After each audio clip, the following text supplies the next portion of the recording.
দক্ষ জনশক্তি রপ্তানির লক্ষ্যে দেশভিত্তিক প্রশিক্ষণের উদ্যোগ নেওয়া হবে। প্রবাসী কল্যাণ ও বৈদেশিক কর্মসংস্থান প্রতিমন্ত্রী।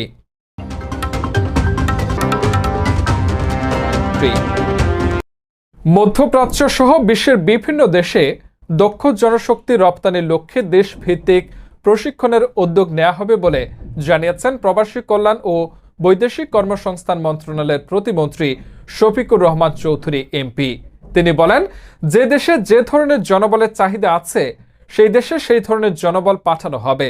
সে লক্ষ্যে আমরা চাহিদা ভিত্তিক বা দেশভিত্তিক প্রশিক্ষণের ব্যবস্থা নেব।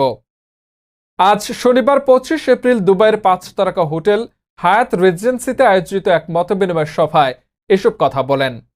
বাংলাদেশ থেকে সংযুক্ত আরব আমিরাতের যে সকল কোম্পানি জনশক্তি আমদানি করে থাকে তাদের মধ্য থেকে প্রথম সারির 17টি কোম্পানির চেয়ারম্যান, প্রধান নির্বাহীকে এই মতবিনিময় সভায় আমন্ত্রণ জানানো হয়েছিল।